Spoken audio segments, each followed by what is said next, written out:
Des jumelles qui ramassent les ordures sauvent un bébé abandonné sans savoir qu'il est le fils d'un milliardaire. Ce qui se passe ensuite est incroyable. Avant de commencer l'histoire, n'oubliez pas de laisser un like et de vous abonner à la chaîne pour voir plus d'histoires comme celle-ci. Le premier rayon de soleil transperça la brume matinale et pénétra dans la cabane par la fenêtre sans vitre. Monica ouvrit les yeux et sentit immédiatement la douleur familière dans son estomac, une douleur qui l'accompagnait depuis des jours, depuis la fin de son dernier travail de nettoyage. Elle regarda sur le côté et vit ses filles jumelles dormant encore sur le mince matelas qu'elle partageait avec elle. Émilie avait son bras protecteur sur Grace, comme elle l'avait toujours fait depuis qu'elles étaient bébés. À 5 ans, toutes deux avaient déjà appris à prendre soin l'une de l'autre d'une manière qui brisait le cœur de Monica. 30 ans, parfois Monica se demandait où elle s'était trompée, comment elle en était arrivée là. Mais des pensées comme celle-là ne remplissaient pas les ventres, et les ventres des filles avaient gargouillé toute la nuit. Monica se leva lentement, essayant de ne pas faire de bruit. Ses pieds nus touchèrent le sol froid en terre battue. Elle se dirigea vers le coin qui servait de cuisine, un réchaud improvisé fait de briques et de 2 brûleurs cassés. Elle ouvrit la boîte de sucre qu'elle utilisait comme garde-manger, vide. Elle ouvrit le vieux réfrigérateur qui faisait un bruit assourdissant, presque vide. Il ne restait qu'un demi-verre de lait tourné et un morceau de pain rassis de 3 jours. Il n'y avait rien pour le petit déjeuner. Monica s'appuya contre le mur et ferma les yeux un instant. Elle connaissait ce sentiment, ce mélange de désespoir et de détermination qui la submergeait quand elle ne savait pas d'où viendrait le prochain repas. Mais elle avait 2 filles qui dépendaient d'elle. Elle ne pouvait pas se permettre d'abandonner. « Maman !» La voix endormie d'Émilie la ramena à la réalité. Monica se tourna et vit sa fille assise sur le matelas, se frottant les yeux. Émilie se réveillait toujours la première. Elle avait 2 minutes de plus que Grace et semblait porter le poids de cette responsabilité depuis sa naissance. « Bonjour, mon amour, » dit Monica en essayant de paraître normale. « J'ai faim, » dit Émilie en se touchant le ventre. Monica sentit sa poitrine se serrer. « Tu sais, ma petite ?» Grace commença à bouger, se réveillant lentement. Elle ouvrit ses petits yeux et regarda autour d'elle, comme si elle avait besoin de se rappeler où elle était. « Bonjour, marmotte, » dit Émilie en poussant doucement sa sœur. « J'ai faim aussi, » murmura Grace, encore somnolente. Monica prit une profonde inspiration. Elle regarda ses filles et prit une décision. « Les filles, vous devrez sortir tôt aujourd'hui. »« Seule ?» demanda Émilie, sachant déjà de quoi il s'agissait. « Seule. Je vais chercher du travail aujourd'hui. Il y a une dame qui pourrait avoir besoin d'une femme de ménage. » Les filles échangèrent un regard. Ce n'était pas la première fois. Ces derniers mois, cette routine était devenue courante. Émilie et Grace sortaient pour ramasser des déchets pendant que Monica cherchait du travail. « On va au marché ?» demanda Grace. « Oui. Et souvenez-vous des règles. » Monica se dirigea vers l'armoire improvisée faite de caisses en bois et sortit 4 sacs en plastique, 2 pour chaque fille, un pour les matières recyclables, un pour la nourriture. « Vous vous souvenez de ce qu'il faut chercher ?» demanda Monica. « Des canettes, des bouteilles en plastique, du papier, » dit Émilie.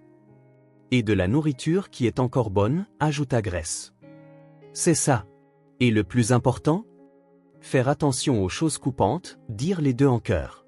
« Verre brisé, métal tranchant, aiguille, » énuméra Émilie. « Ne pas mettre la main dedans sans regarder d'abord, » ajouta Grace. Monica sourit. Ces filles de 5 ans connaissaient des règles de sécurité qu'aucun enfant de leur âge ne devrait avoir à connaître. C'était triste. « Si quelqu'un demande quelque chose, on aide maman, » dit Émilie. « Et ne rien accepter d'étranger, » dit Grace. « Très bien. Maintenant, mettez vos vêtements les moins sales et n'oubliez pas vos tongs. » Les filles se levèrent et commencèrent à se préparer. Émilie aida Grace à enfiler un chemisier un peu trop grand. Grace aida Émilie à se coiffer avec les doigts. Monica attrapa une bouteille d'eau à moitié pleine et la donna à Émilie. « Partagez-la et ne restez pas trop longtemps au soleil. »« On sait, maman, » dit Émilie en mettant la bouteille dans l'un des sacs. « À quelle heure on rentre ?» demanda Grace. « Quand le soleil sera haut, vers midi. » Monica s'agenouilla à la hauteur de ses filles.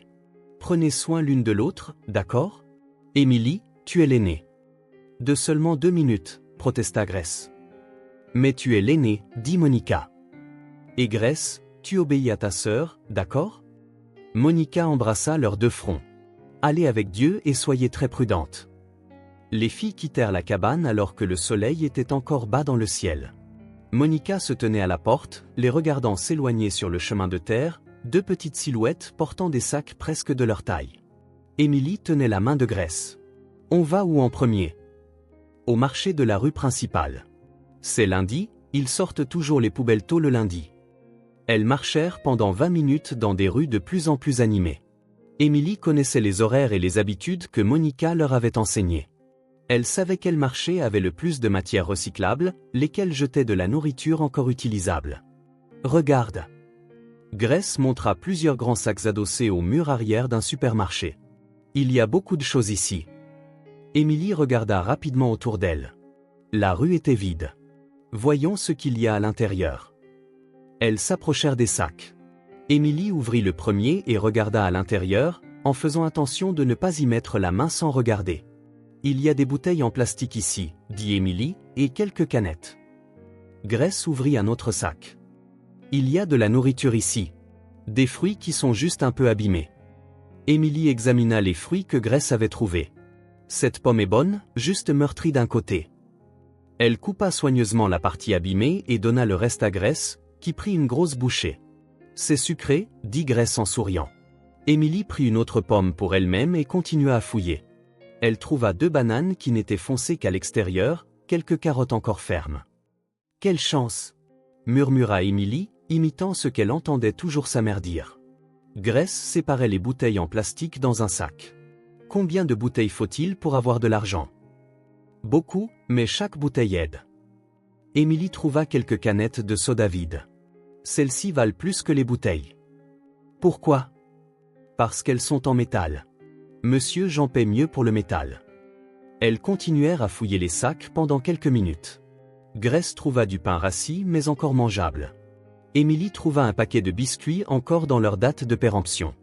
Maman sera contente, dit Grace. Émilie fouillait dans un 3e sac quand elle s'arrêta brusquement. Qu'est-ce qu'il y a? J'entends un bruit étrange. Grace arrêta de trier les bouteilles et tendit l'oreille. Pendant quelques secondes, elle n'entendit que le bruit des voitures qui passaient dans la rue. Puis elle l'entendit aussi. Un cri faible et doux, presque comme le miaulement d'un chaton, mais différent. « C'est un bébé » murmura Grace. Émilie laissa tomber le sac qu'elle fouillait. « Un bébé? Oh !» Le cri venait de quelque part à proximité, mais elle ne pouvait pas localiser l'endroit exact. « Cherchons, Yimi. » Elles suivirent le son, marchant lentement autour de la zone où se trouvaient les sacs poubelles. Le cri semblait provenir de derrière un tas de boîtes en carton vide adossées au mur latéral du marché. « Ça vient de là » dit Grace en pointant du doigt. Émilie s'approcha prudemment des boîtes. « Il faut faire attention, il pourrait y avoir des choses coupantes. » Mais le cri était plus fort maintenant, plus urgent. Grace fut la première à le voir. « Émilie, il y a un bébé ici. » Émilie accourut vers l'endroit que Grace indiquait et sentit son cœur battre la chamade. Parmi les boîtes en carton, à moitié cachées, comme si quelqu'un avait essayé de le protéger, se trouvait un nouveau-né. Un vrai bébé, très petit, probablement âgé de quelques jours seulement. Il était enveloppé dans une vieille couverture sale et pleurait doucement, comme s'il n'avait plus de force. Sa peau était rougeâtre et il tremblait visiblement de froid. « Mon Dieu !» murmura Émilie en s'agenouillant à côté du bébé. « C'est vraiment un bébé ?» demanda Grace, les yeux écarquillés. « Oui, c'en est un. Un petit garçon. » Grace s'agenouilla de l'autre côté. « Qu'est-ce qu'il fait ici tout seul ?» Émilie regarda rapidement autour d'elle. La rue était toujours vide. Qui avait fait ça? Qui était capable d'abandonner un nouveau-né dans les ordures? Quelqu'un l'a laissé ici, dit Émilie, sentant une rage qu'elle ne se connaissait pas. Mais pourquoi? Grace avait les larmes aux yeux. Je ne sais pas, mais on ne peut pas le laisser ici. Le bébé continuait de pleurer, mais faiblement, comme s'il abandonnait. Émilie tendit les mains, hésita une seconde en se souvenant des avertissements de sa mère, puis le prit avec tout le soin du monde. Le bébé était trop léger, trop petit. La couverture sentait mauvais et était humide, mais Émilie s'en moquait. Au moment où elle tint cette petite créature dans ses bras, quelque chose s'éveilla en elle, un instinct de protection qu'elle ignorait posséder. Le bébé arrêta de pleurer dès qu'il sentit la chaleur du corps d'Émilie. Il ouvrit ses petits yeux, sombres et effrayés, et la fixa comme s'il savait qu'il était maintenant en sécurité. « Salut, petit » murmura Émilie, imitant la façon dont Monica parlait aux petits-enfants. Il a arrêté de pleurer, observa Grace, impressionnée. Il avait froid, dit Emily, et peur aussi. Grace toucha doucement la petite main du bébé. Il est si petit. Emily examina rapidement le bébé. Il semblait en bonne santé, juste affaibli. Il avait besoin de nourriture, de chaleur, de soins. Est-ce qu'il a faim? Demanda Grace. Je pense que oui. Et soif aussi. Emily regarda le bébé, puis Grace, puis la rue vide. Son esprit de 5 ans travaillait à toute vitesse, essayant de décider quoi faire. On doit l'emmener à maman, dit Emily. Elle nous laissera faire? Demanda Grace. Emily se souvint de toutes les fois où Monica avait aidé d'autres personnes, des voisins malades, des enfants perdus, quiconque en avait besoin. Sa mère disait toujours qu'aider ceux qui en ont besoin était la chose la plus importante. Elle le fera. Maman a un grand cœur. Alors on rentre à la maison? Emily regarda de nouveau le bébé. Il avait fermé les yeux et semblait essayer de dormir dans ses bras. Oui. Mais d'abord, ramassons les choses que nous avons trouvées. Maman en aura besoin pour les échanger contre de l'argent. Rapidement, les filles rassemblèrent les bouteilles en plastique, les canettes, les fruits et le pain qu'elles avaient mis de côté. Grace portait les 4 sacs tandis qu'Emily portait le bébé, le protégeant du vent matinal avec son propre corps. « Est-ce qu'il a un nom ?» demanda Grace pendant la marche. « Je ne sais pas. Comment on saura? Alors on peut lui donner un nom ?» Emily réfléchit. « On demandera à maman. » Pendant tout le trajet de retour, le bébé resta calme dans les bras d'Emily. Parfois, il ouvrait les yeux et la regardait, comme pour essayer de comprendre qui était cette fille qui l'avait sauvée. « Maman va être surprise, » dit Grace. « Oui, mais elle prendra soin de lui. Elle prend toujours soin de tout le monde. » Quand elles arrivèrent à la maison, Monica n'était pas encore rentrée de sa recherche de travail. Emily posa délicatement le bébé sur le lit et alla chauffer de l'eau dans une petite casserole. « On va lui donner un bain ?» demanda Grace. « Oui. Maman dit toujours qu'un enfant propre est en meilleure santé. » Emily baigna le bébé dans une bassine en plastique avec tout le soin possible. Il pleura un peu en sentant l'eau chaude mais se calma quand Emily commença à lui parler doucement. « Voilà, petit. Maintenant tu es tout propre. » Le bébé était visiblement mieux après le bain. Sa peau n'était plus rougeâtre et il semblait plus alerte. Emily l'enveloppa dans une serviette propre et improvisa un lit dans une boîte en carton solide qu'elles avaient gardée, la tapissant des tissus les plus doux qu'elle put trouver. Quand Monica rentra à la maison 2 heures plus tard, elle trouva une scène qui la laissa sans voix. Emily et Grace, assises par terre à côté d'une boîte, s'occupant d'un nouveau-né. « Maman !» cria Grace en voyant Monica à la porte. « On a trouvé un bébé. » Monica laissa tomber son sac et courut vers elle. « Qu'est-ce que c'est? D'où vient ce bébé? » Quelqu'un l'a laissé dans les poubelles, expliqua Emily. Il pleurait tout seul. On ne pouvait pas le laisser là. Monica s'agenouilla à côté de la boîte et regarda le bébé, qui dormait paisiblement. Il était propre, semblait bien soigné. Vous lui avez donné un bain? Oui, dit Emily fièrement.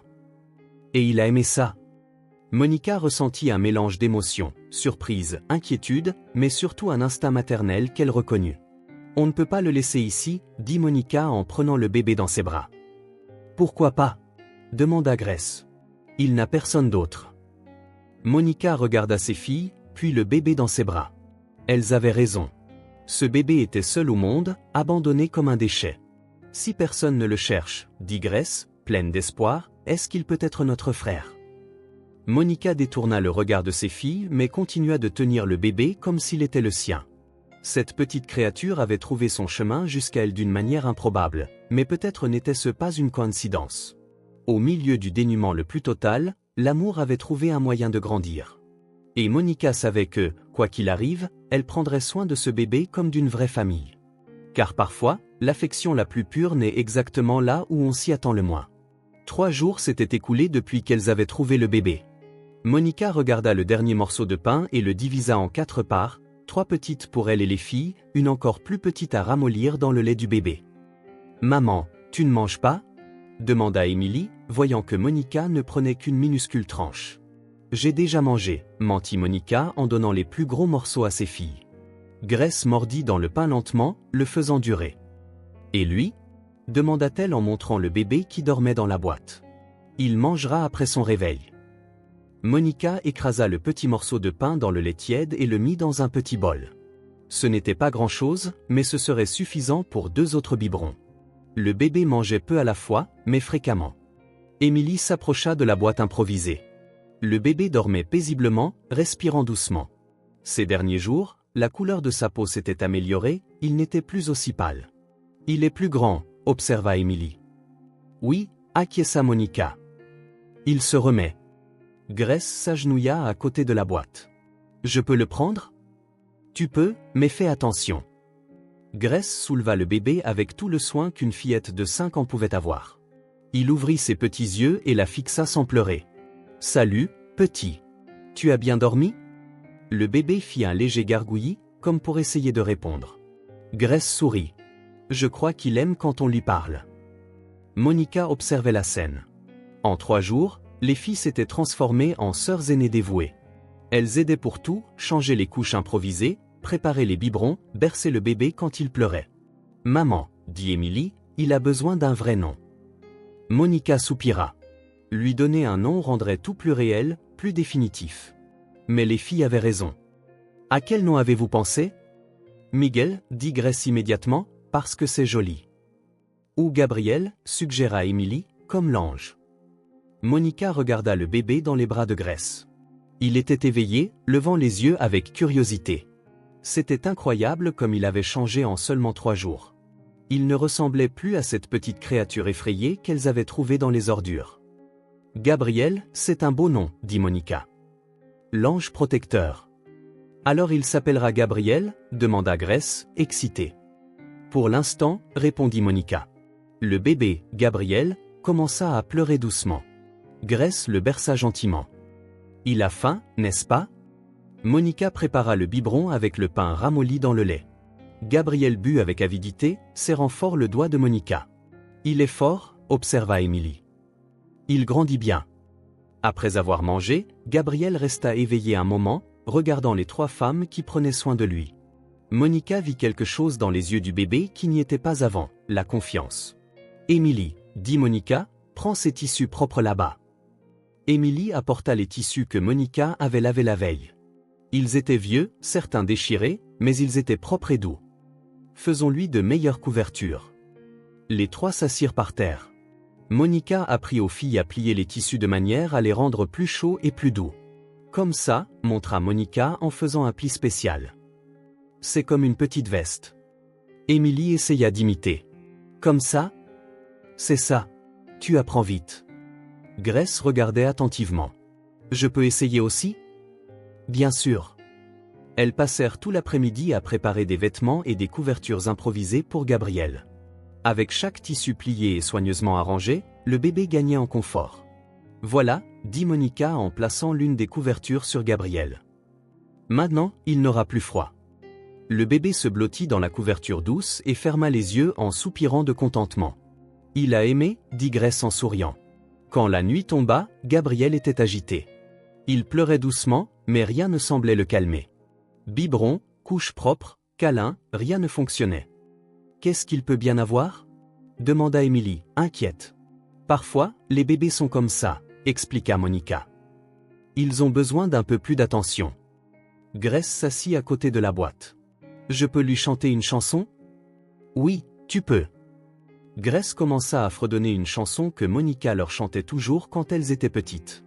Sa voix était douce et basse. Dors, dors, petit garçon, dors car la nuit est là.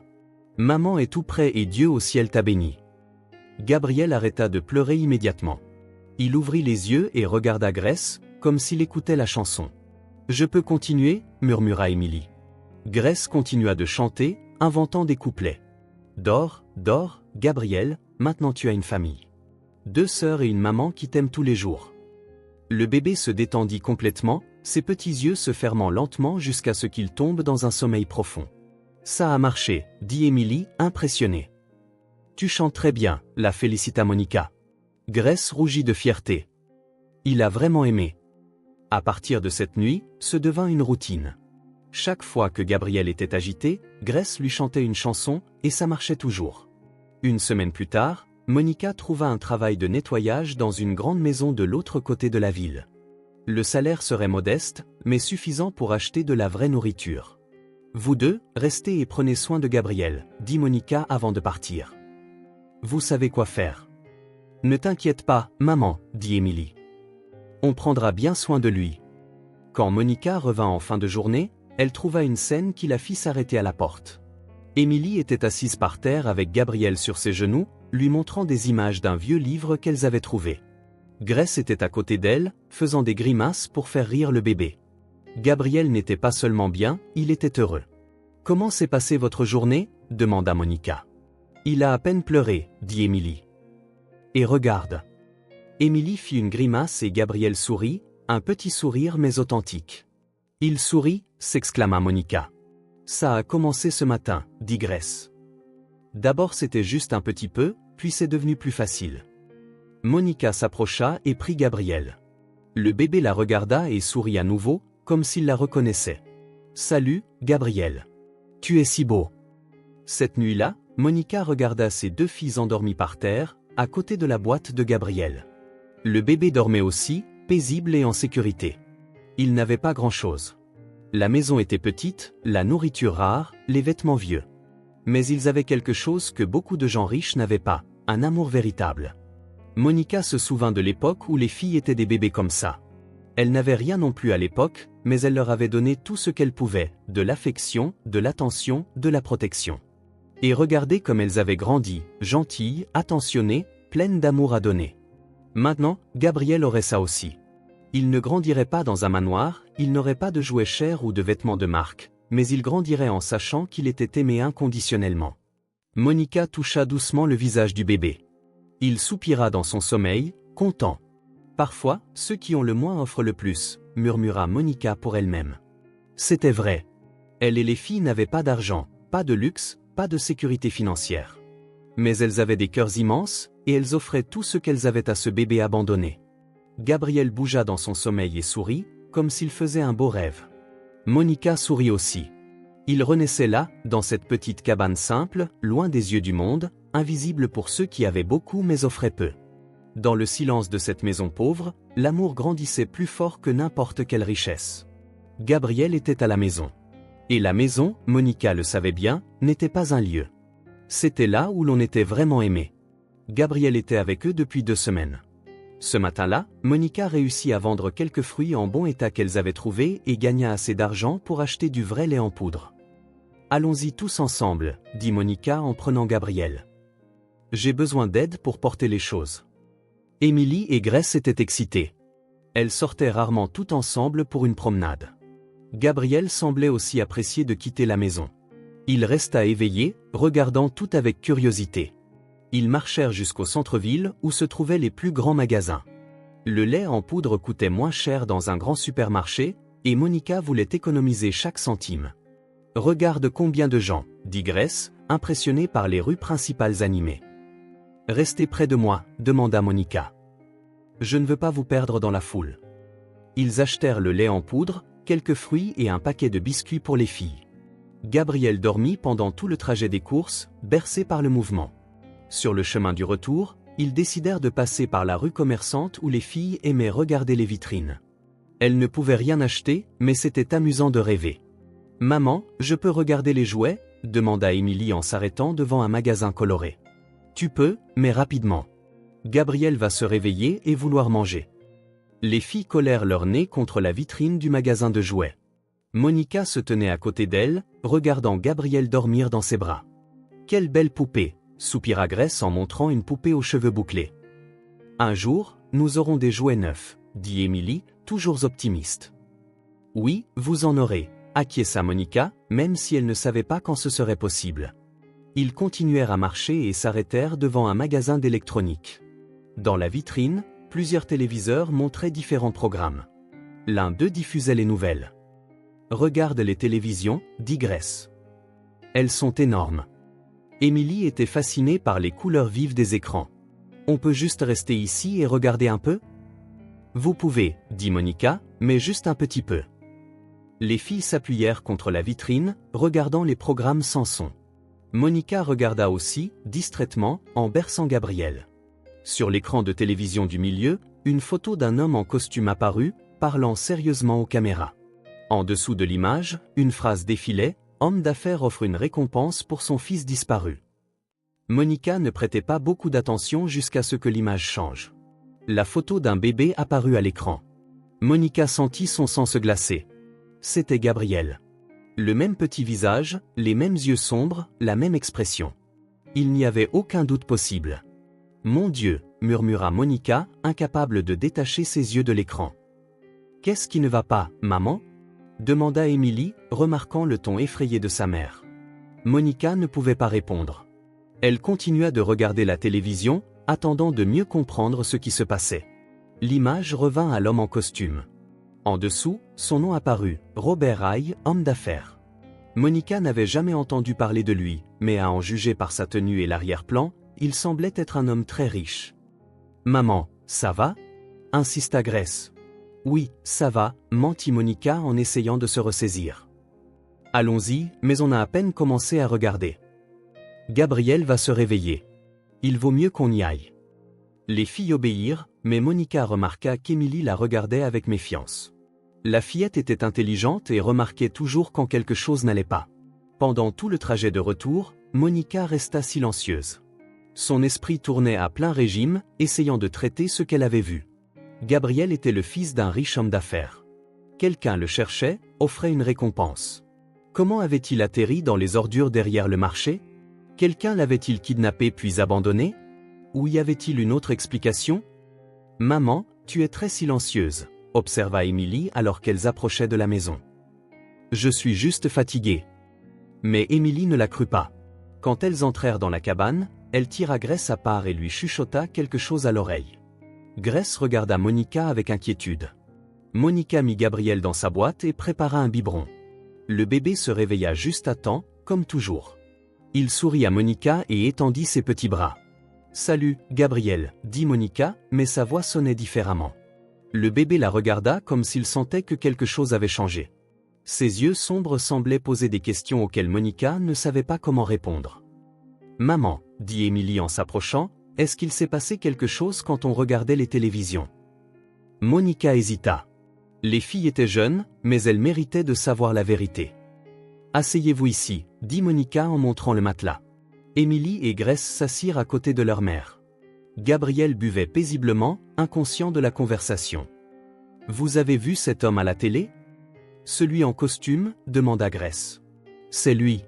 Il parlait d'un bébé disparu. » Émilie fronça les sourcils. « Alors ?» Monica prit une profonde inspiration. Le bébé sur la photo, c'était Gabriel. Le silence qui suivit fut lourd. Émilie et Grace regardèrent Gabriel, puis Monica, essayant de comprendre. « Ça veut dire ?» commença Émilie. « Que quelqu'un le cherche, termina Monica. « L'homme à la télé ?» demanda Grace. « Il semble que oui.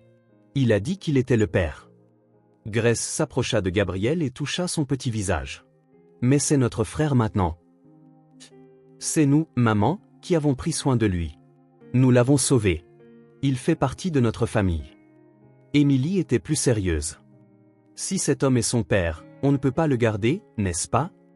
Monica sentit sa poitrine se serrer. « C'est compliqué, Émilie. » « Mais on n'a rien fait de mal, » dit Grace, les yeux pleins de larmes. « On a juste pris soin de lui quand il était abandonné. »« Je sais, mon amour. Vous avez tout fait correctement. » Gabriel finit de manger et Monica le mit sur son épaule pour lui faire son rot. Le bébé était complètement détendu, confiant sur ses genoux. « Qu'est-ce qu'on va faire ?» demanda Émilie. C'était la question à laquelle Monica ne savait pas comment répondre. S'ils disaient à quelqu'un qu'ils avaient Gabriel, on le leur enlèverait. S'ils ne le faisaient pas, ils cacheraient le fils de quelqu'un d'autre. « Pour l'instant, ne le dites à personne », dit finalement Monica. « Pas encore. »« Pour combien de temps ?»« Je ne sais pas. Je dois réfléchir. » Grace se blottit contre Monica, du côté opposé à celui où se trouvait Gabriel. « Il ne se souviendra pas de nous quand il partira ?» Monica sentit ses yeux se remplir de larmes. « Il s'en souviendra. Il se souviendra toujours que vous l'avez sauvé. » « Mais je ne veux pas qu'il parte, » pleura Grace. Émilie pleurait aussi, bien qu'elle essaie de le cacher. « Est-ce qu'on peut au moins le garder encore un peu ?» Monica regarda Gabriel, qui s'était endormi sur son épaule. Le bébé respirait paisiblement, complètement en paix. Au cours des 2 dernières semaines, il était devenu partie intégrante de la famille d'une manière que Monica n'aurait jamais imaginée.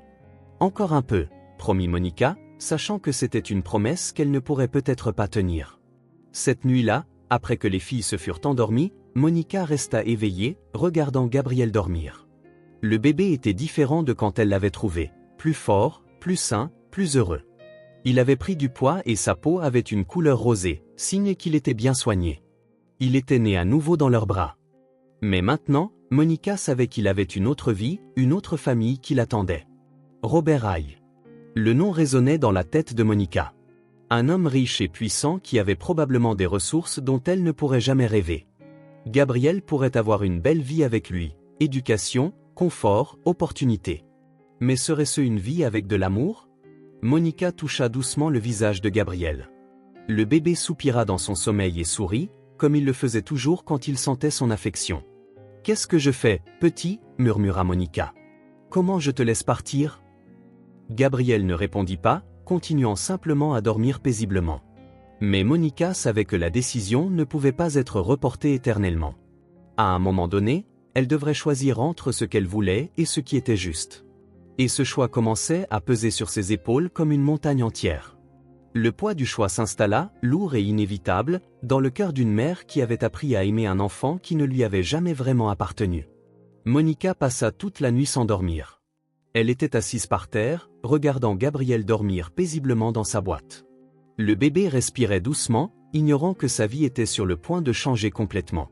Au petit matin, elle prit sa décision. Quand le soleil se leva, Monica réveilla doucement les filles. « Amy, Grace, réveillez-vous. » Les deux ouvrirent les yeux et regardèrent immédiatement Gabriel, comme elle le faisait toujours au réveil. « Il va bien ?» demanda Grace, encore endormie. « Il va bien, mais nous devons parler. » Émilie s'assit dans le lit, plus éveillée. « C'est à propos d'hier, n'est-ce pas?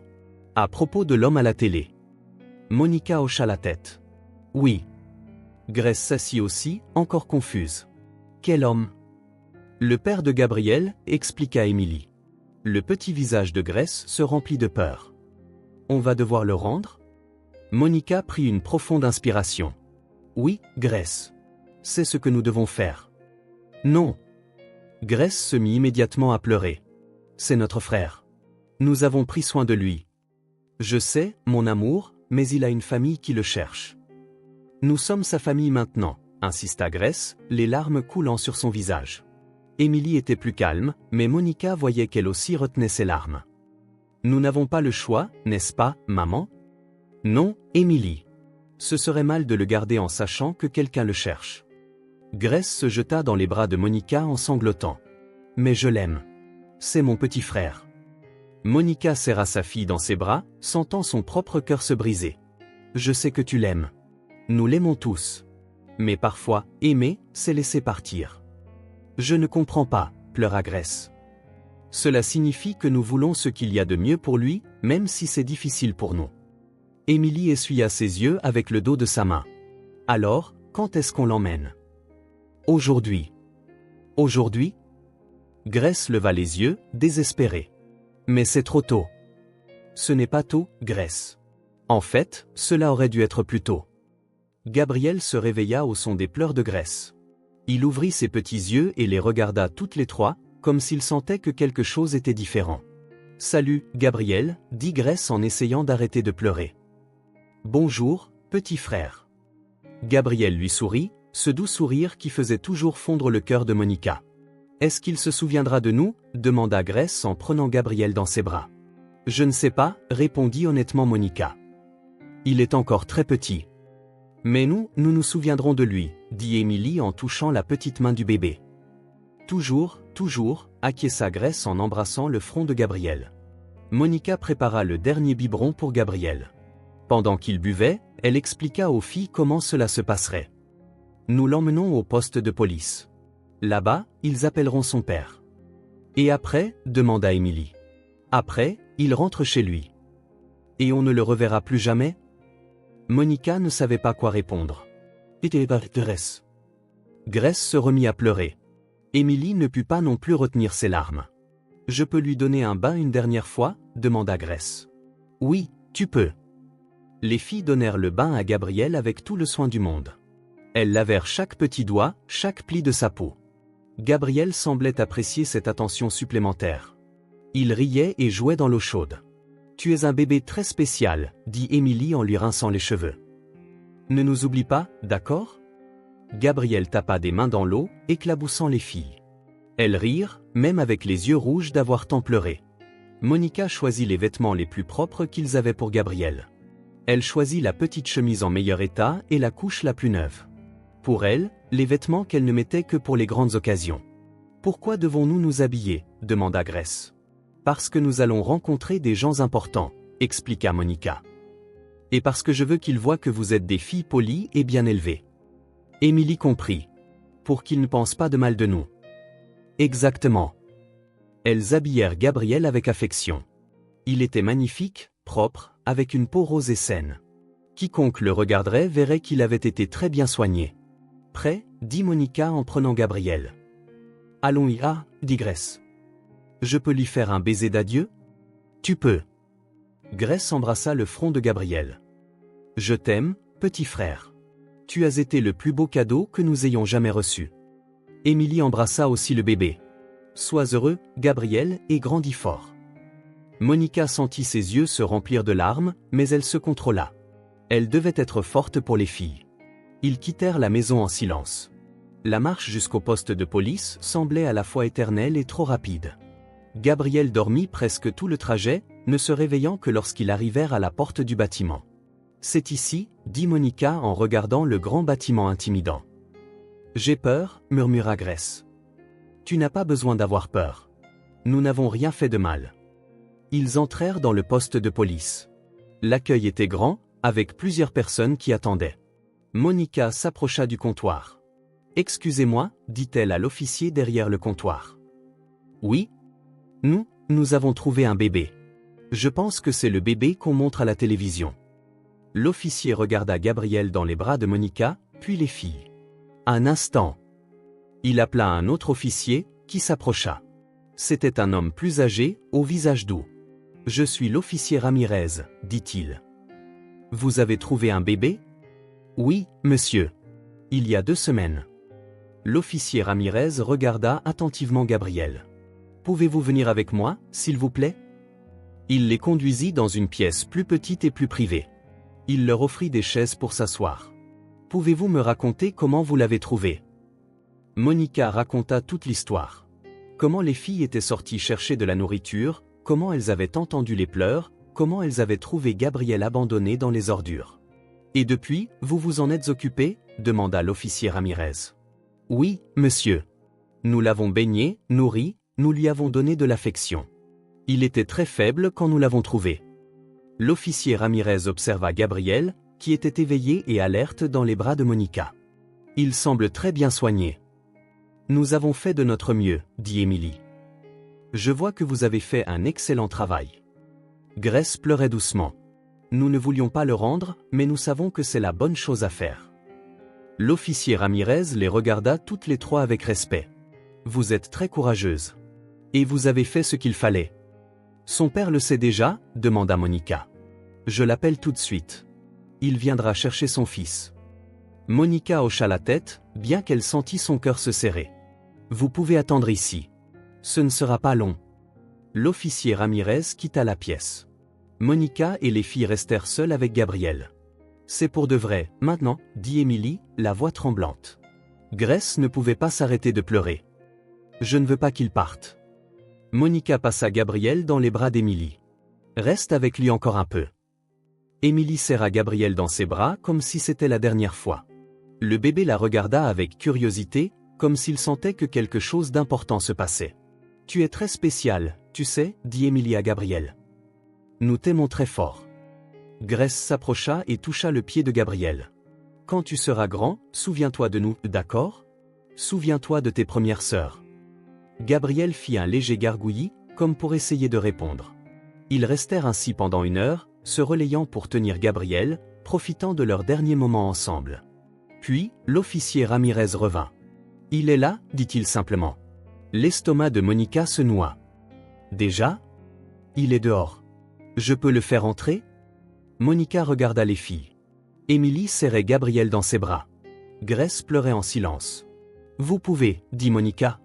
L'officier Ramirez sortit et revint quelques minutes plus tard avec un homme grand et bien habillé. Robert Haye. Monica le reconnut de la télévision, mais en personne, il semblait encore plus imposant. Robert entra dans la pièce, s'attendant à trouver des criminels, des ravisseurs, des gens dangereux.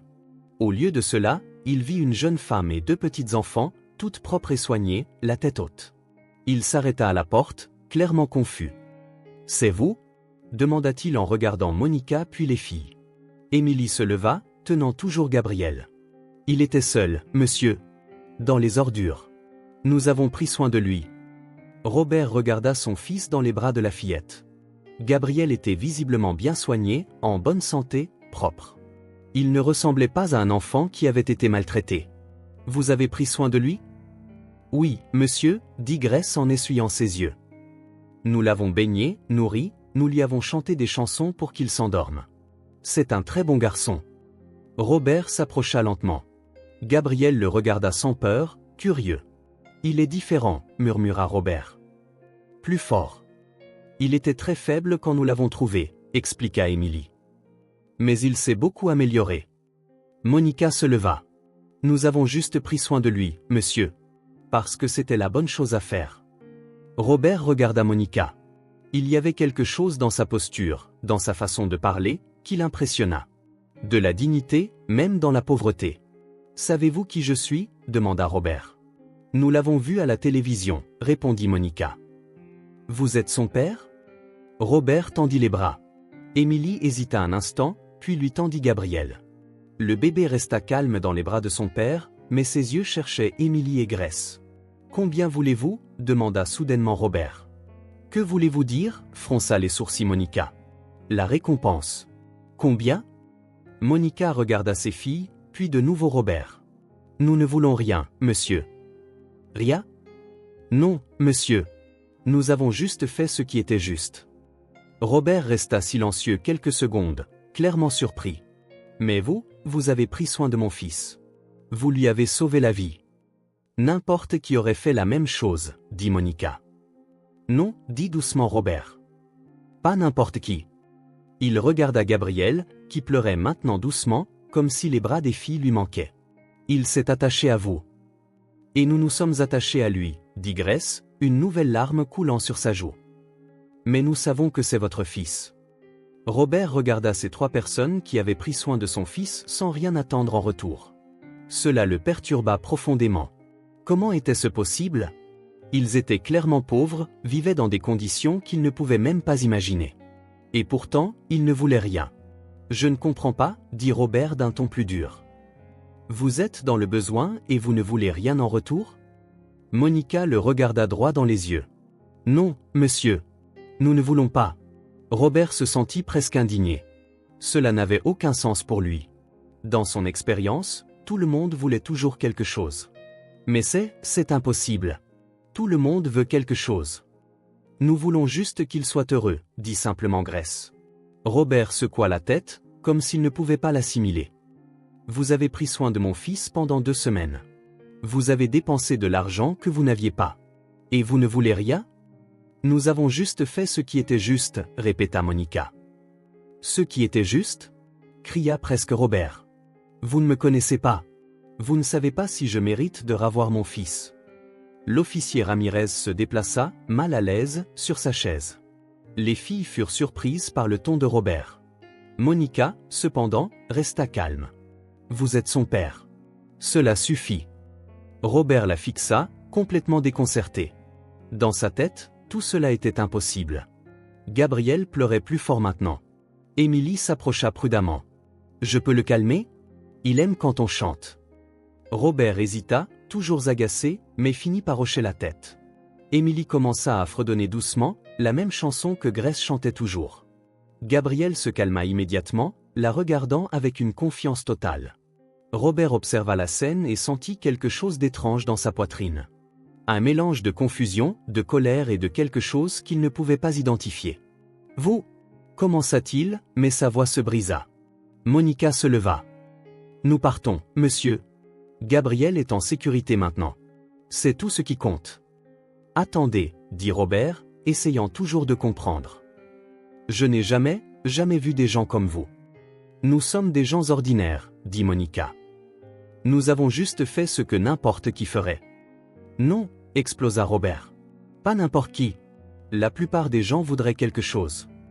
Monica le regarda avec une expression que Robert ne put déchiffrer. Ce n'était pas de la peur, ce n'était pas de la colère. C'était quelque chose comme de la pitié. Peut-être que vous fréquentez les mauvaises personnes, dit doucement Monica.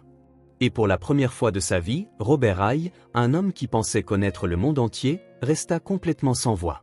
Robert arriva au manoir en silence. Le chauffeur essaya de parler pendant le trajet, mais il ne répondit pas. Il était absorbé, tenant Gabrielle sur ses genoux, revivant chaque instant au poste de police. La maison était immense et vide, comme toujours. 30 pièces, 10 salles de bain, une piscine que personne n'utilisait. Gabrielle semblait effrayée par la taille des pièces et se mit à pleurer. « Oh, bien sûr, ça va », murmura Robert, mais sa voix sonnait étrange, même pour lui-même. Gabrielle ne se calmait pas. Il pleurait comme si quelque chose ou quelqu'un lui manquait.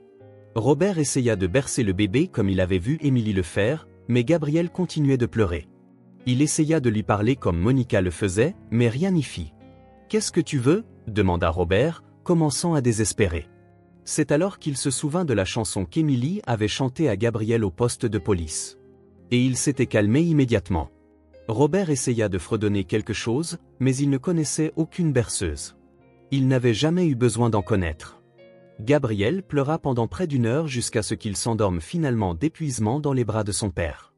Robert le plaça dans le berceau coûteux qu'il avait commandé des semaines auparavant. Gabrielle semblait perdue là-dedans, si petit dans cet énorme berceau, dans cette pièce gigantesque, dans cette maison sans âme.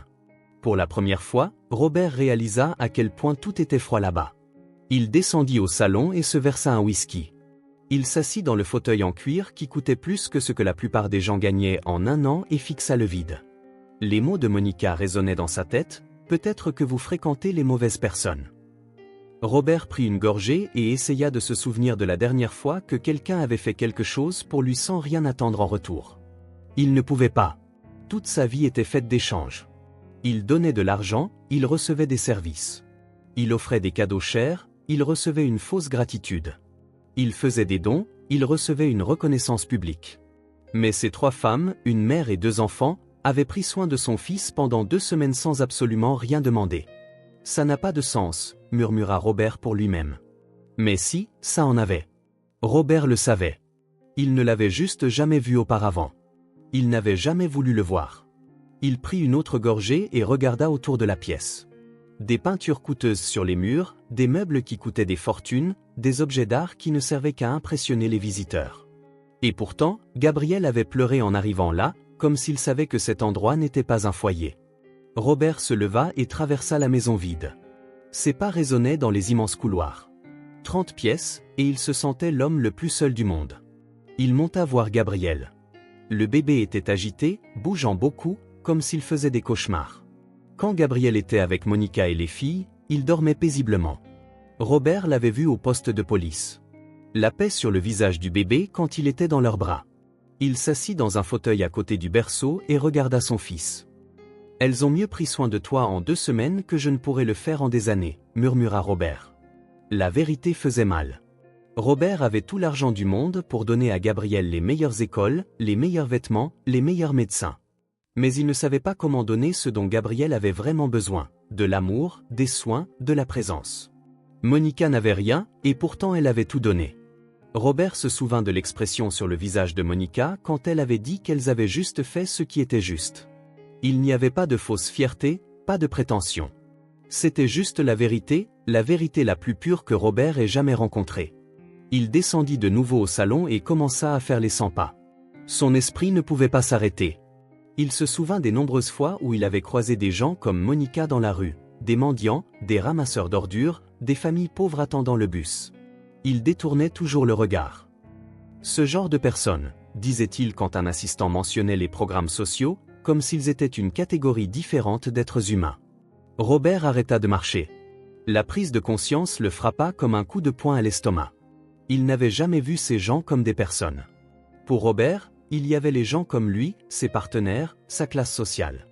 Et il y avait les autres. Les autres n'étaient pas vraiment pertinents. Ils étaient un décor, des problèmes à résoudre pour le gouvernement, des statistiques. Mais Monica n'était pas une statistique. Emily et Grace n'étaient pas des problèmes. Elles étaient les personnes les plus humaines que Robert ait jamais rencontrées. « Mon Dieu !» murmura Robert en s'asseyant lourdement dans le fauteuil.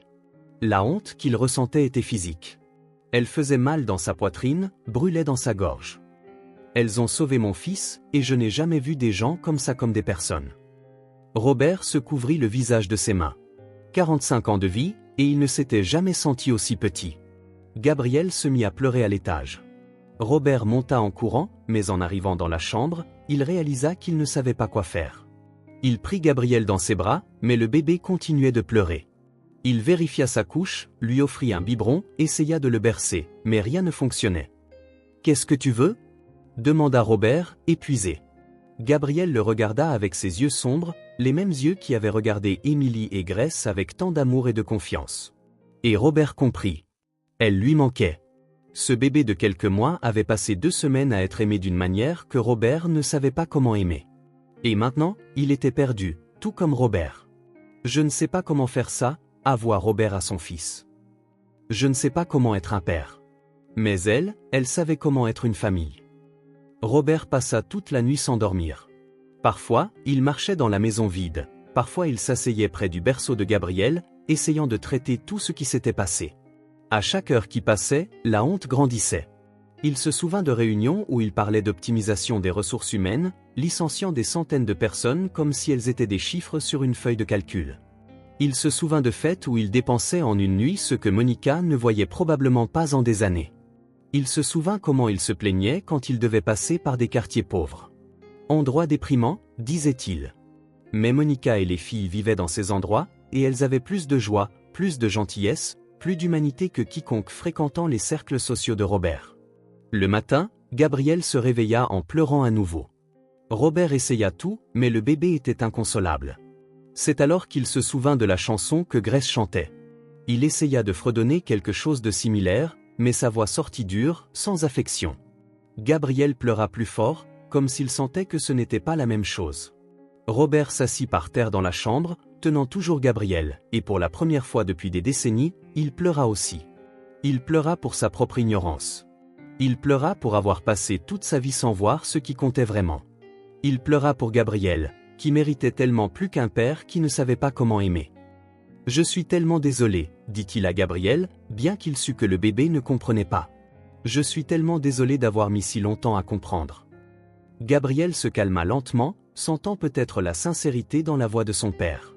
Robert resta là, par terre, pendant longtemps, tenant son fils, pensant à Monica et aux filles. Elles avaient changé sa vie en quelques minutes. Pas avec de jolis mots ou des discours élaborés, mais simplement en étant elles-mêmes. Des personnes vraies. Vers midi, Robert prit une décision. Il prit le téléphone et appela son assistant personnel. « Johnson, j'ai besoin que vous enquêtiez sur certaines personnes pour moi. »« Bien sûr, monsieur Hay. »« Un problème ? » ?»« Non, au contraire. J'ai besoin de tout savoir sur elles. » Robert donna les noms, Monica, Emily et Grace. Il dit qu'elles étaient au poste de police hier et qu'elles vivaient probablement près du marché où Gabriel a été trouvé. Je veux savoir où elles vivent, comment elles vivent, ce dont elles ont besoin. Tout. Puis-je demander pourquoi, monsieur ? Robert regarda Gabriel, qui dormait enfin paisiblement dans ses bras. Parce qu'elles m'ont appris quelque chose que je n'ai jamais appris par moi-même. Et qu'est-ce que c'est, monsieur ? Comment être humain ? Johnson resta silencieux quelques secondes, clairement confus. Je vous trouverai les informations, monsieur Hay. Merci. Et Johnson ? Oui, monsieur ? Soyez discret. Je ne veux pas leur faire peur. Robert raccrocha et regarda de nouveau Gabriel. Un changement commençait en lui.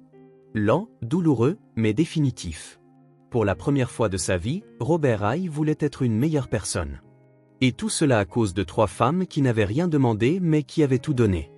Johnson rappela 3 heures plus tard. « Monsieur Hay, j'ai les informations que vous avez demandées. » Robert prit un stylo et du papier. « Dites-moi tout. » Monica Silva, 30 ans. Travaille comme femme de ménage quand elle trouve du travail.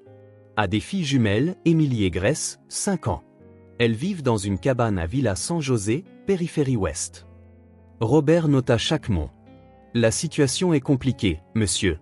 Elles vivent avec moins de 200 $ par mois. Elles n'ont pas l'eau courante, l'électricité est improvisée. Les enfants ne sont pas inscrits à l'école car elles n'ont pas pu obtenir de place. Robert arrêta d'écrire. 200 $ par mois. Il dépensait plus que ça pour un déjeuner. Continuez. Monica a perdu son emploi stable il y a 3 mois. Depuis, elle survit en faisant des nettoyages sporadiques. Les voisins disent qu'elle est très travailleuse, que les filles sont bien élevées.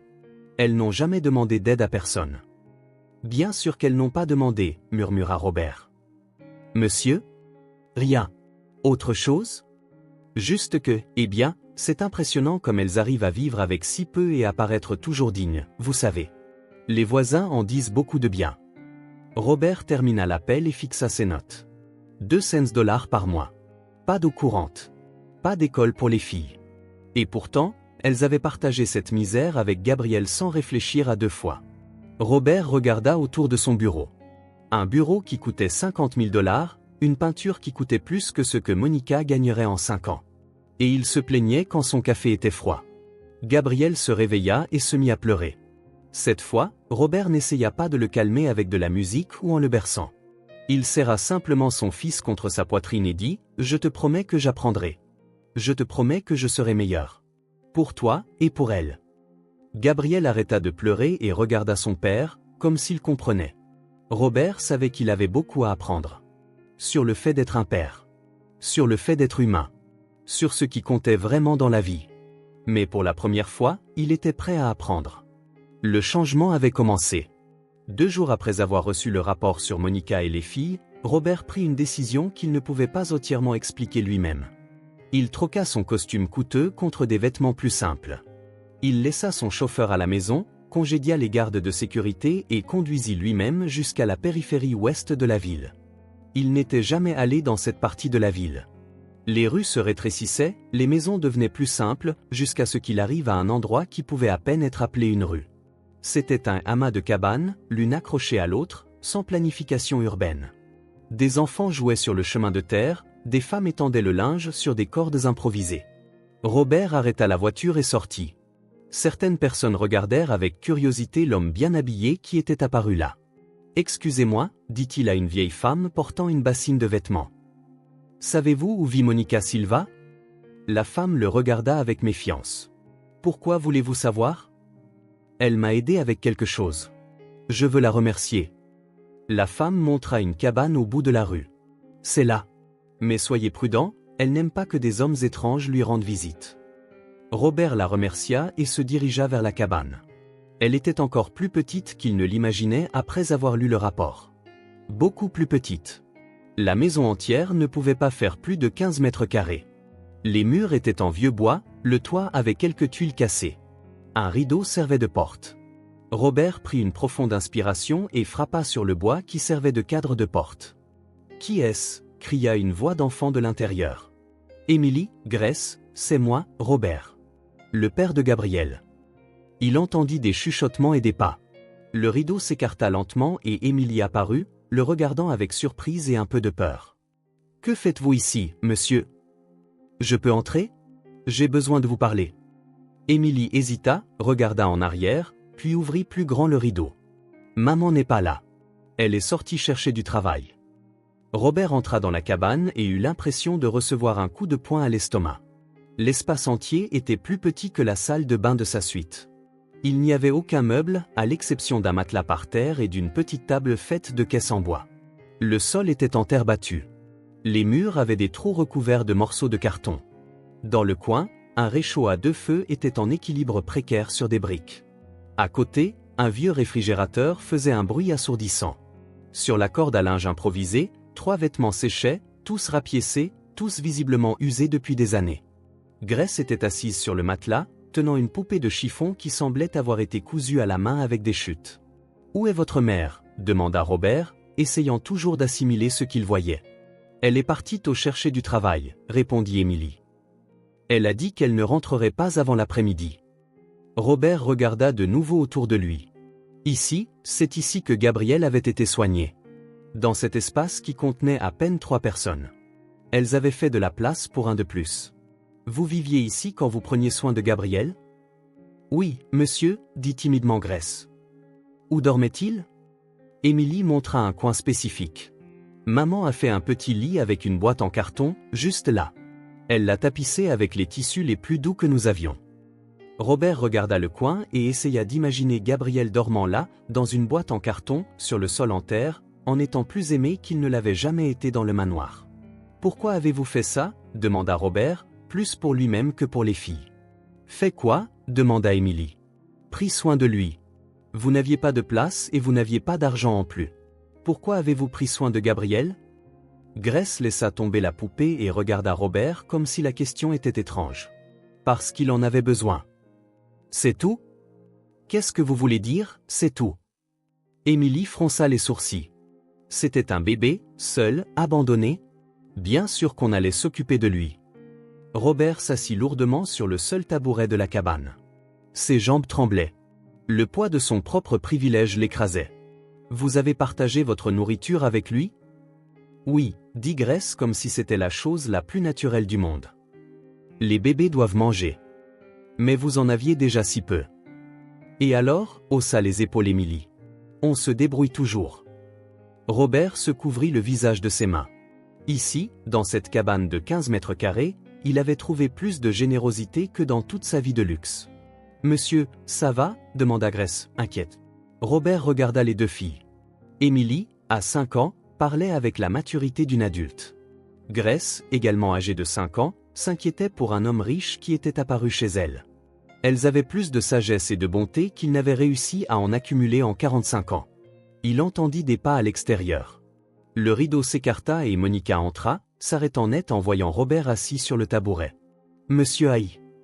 Sa voix sortit, surprise. « Comment êtes-vous arrivé ici ?» Monica ferma rapidement le rideau et se tint près de l'entrée, clairement mal à l'aise. « Je suis venu parce que vous n'avez rien demandé, » dit Robert en se levant lentement. « Et à cause de ça, vous méritez tout. » Monica le regarda avec méfiance. « Je ne comprends pas. » Robert regarda de nouveau autour de la cabane. La corde à linge avec 3 vêtements rapiécés, le sol en terre battue, le réchaud improvisé qui semblait sur le point de s'effondrer.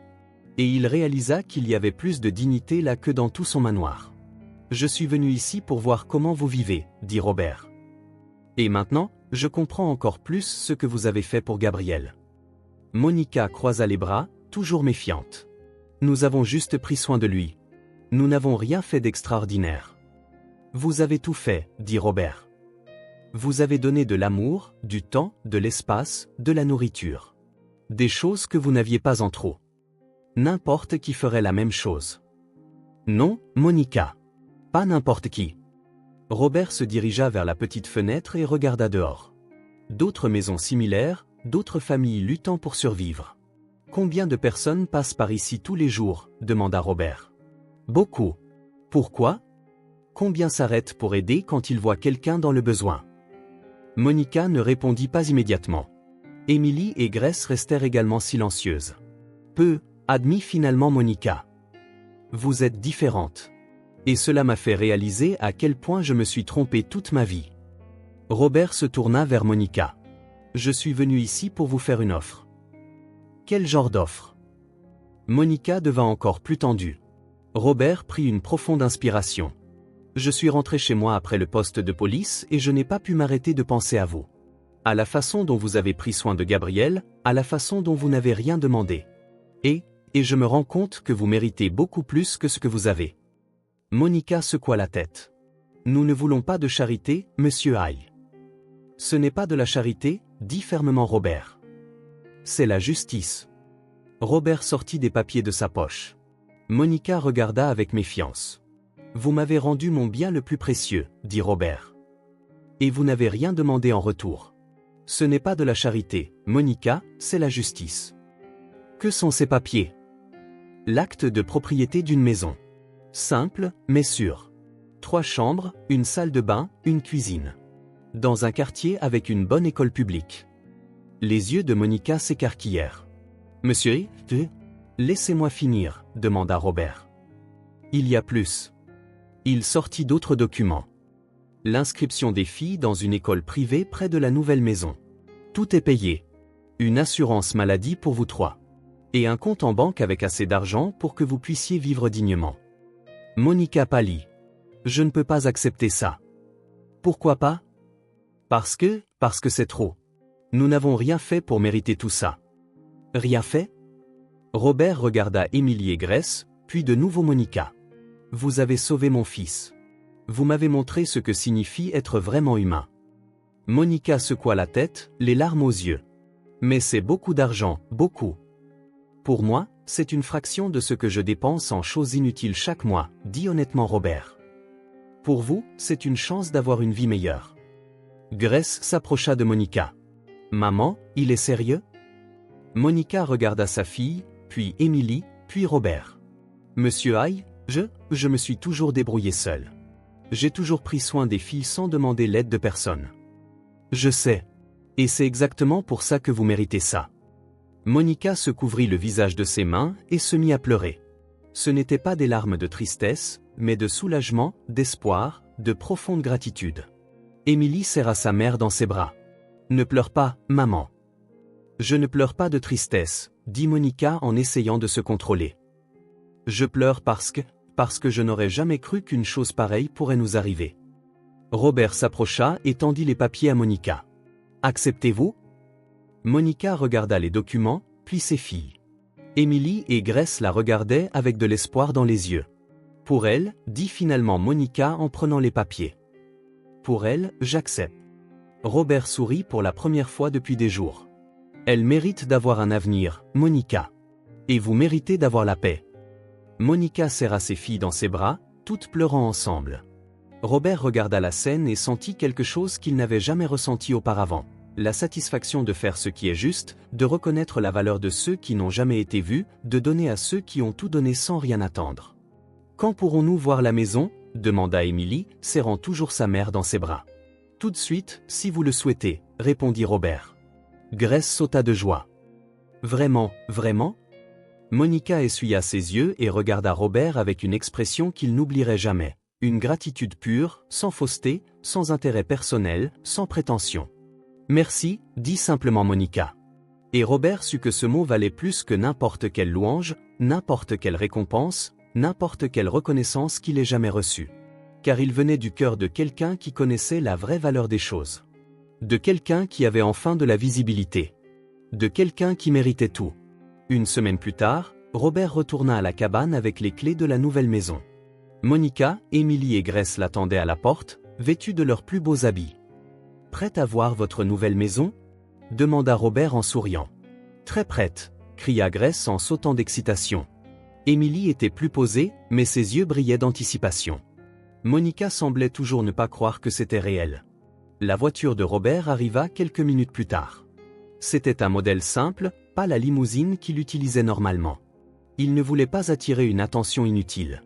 Pendant le trajet, Grace colla son nez contre la vitre, montrant tout ce qu'elle voyait. « Regarde, maman. Regarde quelle grande rue. Et regarde combien d'arbres. » Émilie était également impressionnée, mais essayait de paraître plus mature. « C'est loin d'ici, n'est-ce pas? » Environ 20 minutes, répondit Robert. Mais il y a un bus direct et une école à proximité. Monica resta silencieuse pendant presque tout le trajet, observant simplement les rues devenir plus organisées, les maisons plus grandes, les quartiers mieux entretenus. « Monsieur Hay, dit-elle finalement, je n'arrive toujours pas à croire que cela se produit. Vous pouvez y croire.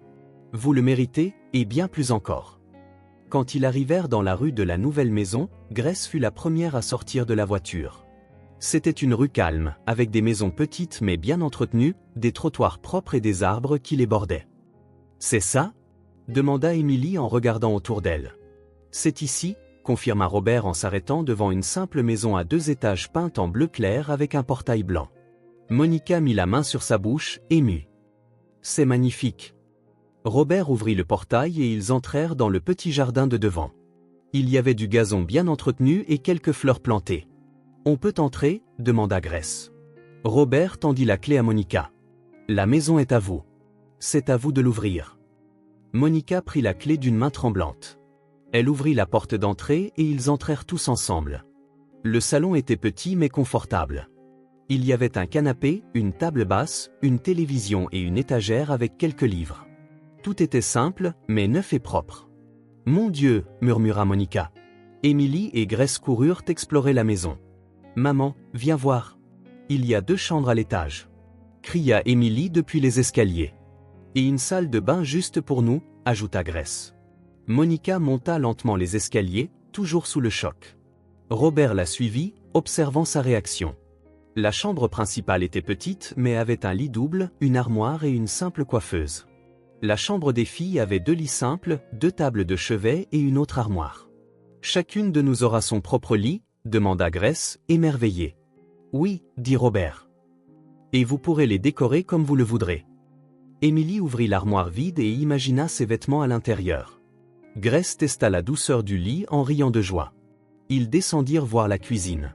Elle était petite mais fonctionnelle, avec un réfrigérateur neuf, une cuisinière à 4 feux, un évier avec de l'eau courante et quelques placards. Monica ouvrit le robinet et regarda l'eau couler. « De l'eau courante » murmura-t-elle comme si c'était un miracle. « Et chaude aussi » dit Robert. « Il y a un chauffe-eau. » Monica se remit à pleurer. Émilie et Grace coururent la serrer dans leurs bras. « Pourquoi tu pleures, maman » demanda Grace. « La maison n'est pas bien ?»« Elle est parfaite » dit Monica à travers les larmes. « C'est plus que ce dont j'ai rêvé toute ma vie. » Les filles explorèrent chaque recoin de la maison. Elles découvrirent qu'elle avait une petite cour arrière avec un lavoir et de l'espace pour étendre le linge. « Je peux planter des fleurs » demanda Grace. « Vous pouvez faire ce que vous voulez » dit Robert. « La maison est à vous. » Ils restèrent dans la nouvelle maison jusqu'en fin d'après-midi. Monica ne pouvait s'empêcher de regarder chaque détail, de toucher les murs comme pour s'assurer que ce n'était pas un rêve. « Quand est-ce qu'on peut emménager » demanda Émilie. « Quand vous voudrez. Demain si vous préférez. » Monica regarda Robert avec une immense gratitude dans les yeux. « Comment pouvons-nous vous remercier pour quelque chose comme ça ?»« Vous n'avez pas besoin de me remercier. C'est moi qui dois vous remercier. » De retour à la cabane pour récupérer quelques affaires, les filles étaient euphoriques, parlant de la nouvelle maison, faisant des projets. « Je vais mettre ma poupée sur la table de chevet » dit Grace. « Et moi, je vais organiser nos livres sur l'étagère du salon » projeta Émilie. Mais au milieu de leur excitation, Grace se tut soudainement. « Maman, Little, Gabriel me manque. » Émilie arrêta aussi de parler. « Moi aussi. Est-ce qu'il va bien, tu penses ?» Monica regarda ses filles, puis Robert. « Je suis sûre qu'il est bien soigné. »« Mais est-ce qu'il se souvient de nous ?» insista Grace. « Est-ce qu'il nous manque ?» Robert observa la tristesse sincère sur les visages des filles. Elles étaient heureuses de la nouvelle maison, mais le bébé qu'elles avaient soigné comme un frère leur manquait. « Voulez-vous le voir ?» demanda Robert. « On peut ?» Les yeux d'Émilie s'illuminèrent. « Bien sûr que vous pouvez. C'était votre frère, n'est-ce pas ?» Grace sauta de joie. « Kao ! Que diriez-vous de demain, après que vous ayez emménagé dans la nouvelle maison ?» Les filles acceptèrent avec enthousiasme. Monica sourit en voyant le bonheur de ses filles. Le lendemain, après s'être installée dans la nouvelle maison, Robert apparut avec Gabriel dans ses bras. Émilie et Grace coururent à la porte dès qu'ils le virent arriver. « Gabriel, Kiares. C'est Gabriel. » Les deux s'approchèrent de Robert, tendant les bras vers le bébé. Gabriel, qui avait été calme dans les bras de son père, s'anima immédiatement en voyant les filles. Il sourit, ce grand sourire que Robert avait vu peu de fois. « Il se souvient de nous » dit Émilie, émue.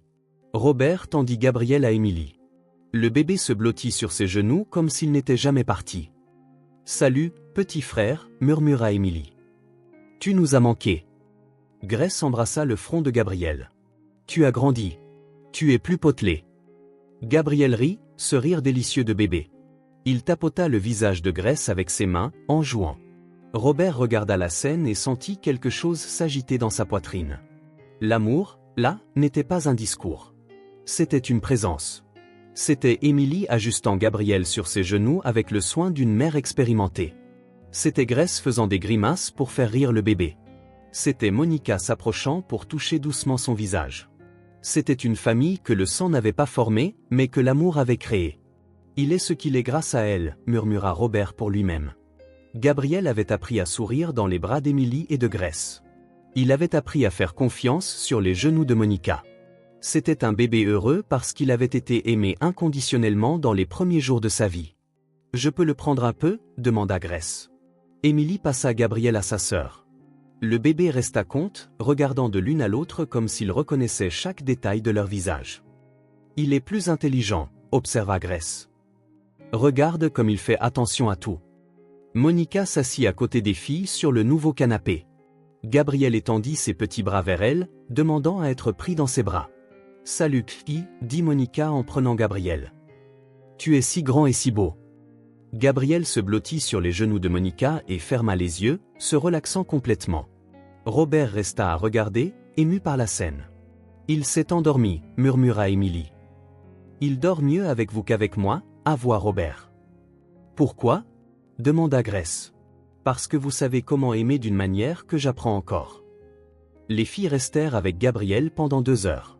Elles jouèrent avec lui chantèrent les chansons qu'il aimait et le firent rire de nombreuses fois. Quand vint le moment pour Robert d'emmener Gabriel, le bébé pleura un peu en quittant les bras d'Émilie. « Je peux l'amener vous rendre visite plus souvent » demanda Robert. « S'il te plaît » dirent les filles en chœur. « Quand vous voulez » dit Monica. « Il sera toujours le bienvenu ici. » Robert mit Gabriel dans sa poussette et se prépara à partir. « Mais d'abord » il regarda Monica. « Merci » dit-il simplement. « Pourquoi ?»« Pour tout. Je suis désolé de ne jamais vous avoir vu avant. Vous m'avez appris plus que quiconque dans ma vie. » Monica sourit. « Nous ne vous avons rien appris. Nous avons juste été nous-mêmes. » « Et c'était tout, » dit Robert. Le lendemain, Robert retourna à la nouvelle maison. Cette fois, sans Gabriel, mais avec un dossier de documents. « Qu'est-ce que c'est » demanda Monica, prudente. « Une chose de plus que je veux faire pour vous. » Robert ouvrit le dossier et sortit quelques papiers. « J'ai ouvert un compte en banque au nom d'Émilie et Grace. »« Un compte » fronça les sourcils Émilie. « C'est un fonds d'éducation et de sécurité » expliqua Robert. « De l'argent qui sera épargné pour quand vous serez grande. Pour l'université, pour commencer vos vies, pour tout ce dont vous aurez besoin. » Les yeux de Monica s'écarquillèrent. « Monsieur Hay, ce n'est nécessaire, » interrompit Robert. « Je veux qu'elles aient un avenir. Parce qu'elles le méritent. Et parce qu'elles m'ont sauvé aussi. »« Comment ça ?» demanda Émilie. Robert s'agenouilla à la hauteur des filles. « Vous m'avez appris à être une meilleure personne. Vous m'avez montré ce qui compte vraiment dans la vie. Vous m'avez sauvé de continuer à être quelqu'un que je n'aimais pas. » Grace toucha le visage de Robert. « Vous êtes une bonne personne maintenant. Je le suis grâce à vous. » Robert tendit les papiers à Monica. Elle les reçut, les mains tremblantes, lisant les montants avec des yeux écarquillés. « Ça, c'est beaucoup d'argent. »« C'est leur avenir, » dit Robert. « Je veux qu'elles étudient, qu'elles aient des opportunités, qu'elles soient ce qu'elles veulent être. » Monica se mit à pleurer de nouveau. Mais cette fois, c'étaient des larmes différentes. Ce n'étaient pas des larmes de gratitude. Ce n'étaient pas des larmes de soulagement. C'étaient des larmes d'espoir. Pour la première fois de sa vie, Monica sentit le poids de l'espoir. Le poids de savoir que ses filles auraient des chances qu'elles n'avaient jamais eues. Qu'elles pourraient rêver grand, étudier, choisir leur chemin. « Merci » dit Monica en serrant Robert dans ses bras. « Merci d'avoir vu leur valeur. »« Merci à vous de m'avoir appris à voir » répondit Robert. Émilie et Grace se joignirent à l'étreinte. Et là, dans le simple salon de la nouvelle maison, 4 personnes que le destin avait réunies scellèrent une amitié qui durerait pour toujours. Une amitié basée sur ce qui compte vraiment, l'amour, la gratitude et la certitude que tout le monde mérite d'être vu et valorisé, surtout ceux qui n'ont jamais rien demandé mais qui ont tout donné. 7 mois plus tard, un lundi matin, Monica se réveilla avec un sentiment qu'elle n'avait jamais connu auparavant, une véritable paix. Elle sortit de son lit confortable dans la chambre qui n'était qu'à elle et se dirigea vers la fenêtre. Dehors, la rue se réveillait, comme tous les jours. Des voisins partant au travail, des enfants marchant vers l'école. Un monde qui les incluait enfin comme faisant partie de lui. « Les filles, c'est l'heure de se lever » appela-t-elle en montant dans leur chambre. Émilie était déjà réveillée, faisant soigneusement son lit. Grace était encore endormie, mais se leva sans se plaindre, s'étirant avec un sourire aux lèvres. « Aujourd'hui, c'est la présentation du projet » dit Émilie en se coiffant avec une brosse qui n'était qu'à elle. Et je vais montrer le dessin que j'ai fait de notre famille, dit fièrement Grace. Monica sourit. Ces filles parlaient de l'école comme si elles avaient toujours appartenu à ce monde, comme si étudier était la chose la plus naturelle de l'univers. Elles descendirent pour le petit déjeuner. La table était mise avec des choses simples mais abondantes, du pain frais, du lait, des fruits, du beurre, de la confiture. Ce n'était pas le luxe, mais c'était l'abondance par rapport à ce qu'elles avaient avant. Maman, la maîtresse a dit que je peux participer à l'Olympiade de mathématiques, dit Émilie en étalant de la confiture sur son pain. C'est merveilleux. Tu as toujours été douée avec les chiffres. Et ma maîtresse a dit que mes dessins sont très beaux, ajouta Grace. Elle a dit que j'ai du talent. Monica sentit sa poitrine se gonfler de fierté. Ces filles découvraient des talents qu'elles n'avaient jamais eu la chance de montrer auparavant. Alors que les filles finissaient de se préparer, Monica observait chaque détail de la matinée. Émilie enfilant son uniforme bleu marine de l'école privée, le tissu neuf et bien repassé. Grace tressant ses cheveux en 2 nattes parfaites, se regardant dans le miroir de la salle de bain qui n'était qu'à elle. « Prête ?» demanda Monica. Les deux descendirent, Émilie avec son sac à dos organisé, ses cahiers soignés. Grace avec la nouvelle trousse que Robert avait apportée la semaine précédente. « Vous êtes magnifique », dit Monica en ajustant le col de la chemise d'Émilie. « On a l'air de filles normales maintenant ?» demanda Grace. « Vous avez toujours été des filles normales.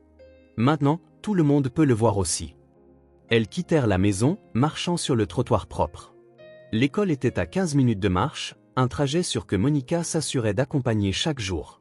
Pendant la promenade, les filles parlaient des cours, des amis, des projets scolaires. Monica écoutait en silence, s'émerveillant de la rapidité avec laquelle elle s'était adaptée à ce nouveau monde. Sarah a demandé si elle pouvait venir jouer chez nous samedi, dit Grace. Bien sûr. Vous pourrez faire vos devoirs ensemble. Et Jean a dit qu'il voulait voir nos livres, dit Émilie. Je lui ai dit qu'on en a beaucoup, que Monsieur Robert a apporté. Elles arrivèrent à la porte de l'école. D'autres enfants arrivaient aussi, tous bien habillés, portant des sacs à dos, bavardant avec animation. Au revoir, maman, dit Émilie en embrassant Monica sur la joue. Travaillez bien et soyez sages. On est toujours sage, dit Grace en embrassant aussi sa mère. Monica resta à la porte, regardant ses filles entrer dans l'école.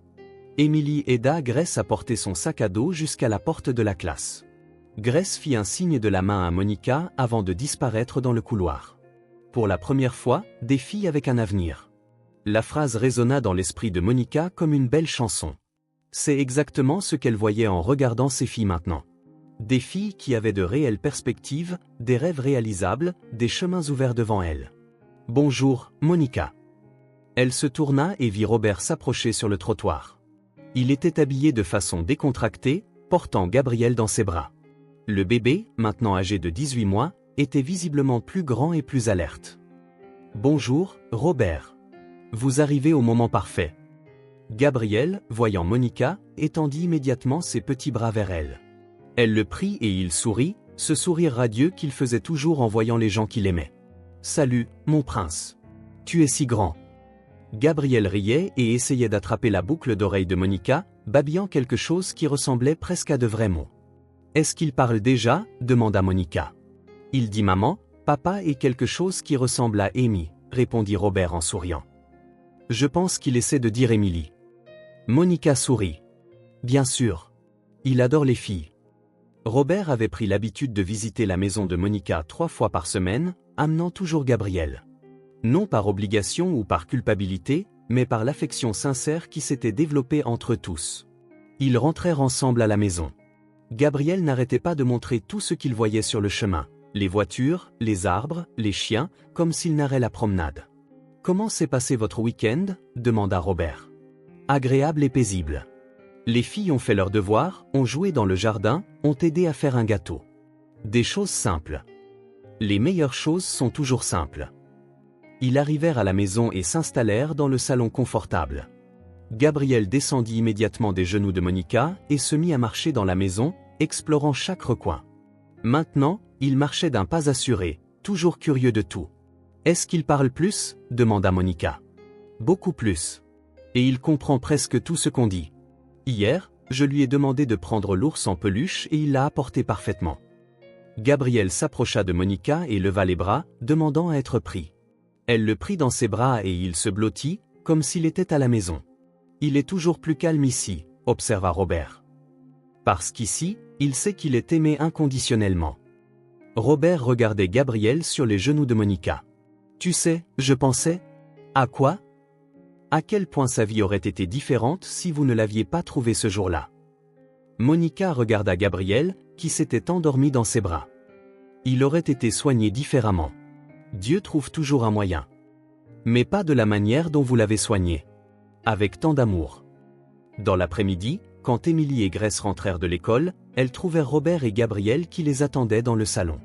Les filles coururent serrer leur petit frère dans leurs bras. Gabriel, Grace. Tu es venu nous attendre. Gabriel se réveilla aussitôt et rit de joie en voyant les filles. Il tendit les bras vers Émilie, qui le prit.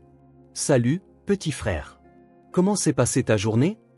Gabriel babilla avec enthousiasme, comme s'il racontait tout ce qu'il avait fait. Il a encore grandi, observa Émilie. Chaque semaine, il est plus grand. Et plus intelligent, ajouta Grace, faisant des grimaces pour faire rire Gabriel. Les filles jouèrent avec Gabriel jusqu'à l'heure du dîner. Robert regardait, toujours impressionné par leur patience infinie et leur affection naturelle. Gabriel renversait des jouets, elle les ramassait en souriant. Gabriel leur tirait les cheveux, elle riait et continuait à jouer.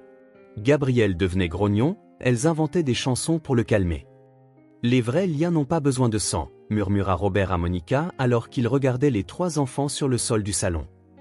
Ils ont juste besoin de soins, sourit Monica. C'est vrai. On choisit sa famille par le cœur. Et je vous ai choisi pour toujours. Mais Émilie lui chanta doucement une chanson et Gabriel se calma, posant sa tête sur l'épaule de son père. À mercredi, promit Émilie en embrassant le front de son frère. Nous attendrons, dit Grace. Robert dit au revoir et partit avec Gabriel. Les filles firent un signe de la main depuis la fenêtre jusqu'à ce que la voiture disparaisse au coin de la rue. Dans le salon, rangeant des choses et pensant à quel point sa vie avait complètement changé. Il y a 8 mois, elle se réveillait en s'inquiétant de ce qu'elle allait manger le lendemain. Maintenant, elle s'inquiétait de savoir si les filles étaient heureuses à l'école. Il y a 8 mois, les filles fouillaient les poubelles pour survivre. Maintenant, elles faisaient leurs devoirs et participaient à des olympiades de mathématiques. Il y a 8 mois, Monica ne pouvait pas imaginer un avenir différent. Maintenant, elle voyait Émilie vouloir devenir médecin et Grace rêver d'être enseignante. Le changement avait été profond, mais silencieux. Graduel, mais complet. Robert continuait de rendre visite régulièrement. Gabriel grandit en connaissant 2 foyers, le manoir où il vivait et la maison simple où il était aimé sans limite. Émilie et Grace devinrent d'excellentes élèves. Émilie découvrit un talent impressionnant pour les sciences. Grace révéla une créativité unique pour les arts. Toutes 2 grandirent en sachant qu'elles pouvaient rêver aussi où qu'elles le voulaient. Monica reprit ses études le soir. Elle voulait une meilleure profession, non par nécessité, mais pour sa croissance personnelle. La transformation de Robert fut peut-être la plus belle de toutes. Il apprit qu'aimer est un choix quotidien, pas seulement un sentiment. Il apprit que les choses les plus importantes de la vie n'ont pas de prix. 1 an après la rencontre au poste de police, ils célébrèrent le 2e anniversaire de Gabriel chez Monica. Une fête simple dans la petite cour arrière, avec un gâteau fait maison et des décorations faites par les filles. Gabriel prononça ses premières phrases complètes ce jour-là. « Veux sœur » dit-il en tendant les bras à Émilie. Puis il regarda Grace et dit « Aime mamie » confondant ainsi Monica avec une grand-mère aimante. Tout le monde rit et pleura en même temps. Robert enregistra chaque instant, sachant que ses souvenirs étaient plus précieux que n'importe quel trésor. Les années passèrent. Gabriel grandit, partageant son temps entre 2 familles qu'il aimait. Émilie obtint son diplôme de médecine, se souvenant toujours qu'elle voulait prendre soin des enfants abandonnés. Grace devint enseignante, consacrant sa vie à l'enseignement aux enfants défavorisés. Monica termina son diplôme de travail social et commença à travailler avec des familles vulnérables. Robert changea complètement sa façon de faire des affaires, créant des projets sociaux et traitant toujours les employés avec dignité. Mais la plus belle chose de toute cette histoire n'était pas les réussites individuelles. C'était la continuité. Chaque dimanche, ils se réunissaient chez Monica pour déjeuner ensemble. Gabriel, maintenant adolescent, considérait ces réunions comme le moment le plus important de la semaine. Émilie et Grace, maintenant adultes, continuaient d'être les sœurs les plus affectueuses qu'ils puissent avoir. Monica continuait d'être un exemple d'amour inconditionnel pour tous.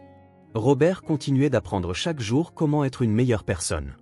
Le bien avait été fait avec vérité, et il continuait de se faire, silencieusement, chaque jour. Parce que certaines histoires n'ont pas besoin d'une fin spectaculaire. La vraie beauté réside dans la continuité silencieuse, dans la constance de l'amour, dans la certitude que quelque part dans le monde, de bonnes personnes continuent de prendre soin les unes des autres. Simplement parce que c'est la bonne chose à faire. Et parce que cela en vaut la peine. Pour toujours. Si cette histoire a touché votre cœur, abonnez-vous à la chaîne et activez les notifications pour ne pas manquer les prochaines. Laissez un like, car cela aide cette histoire à être recommandée à plus de personnes. À la prochaine.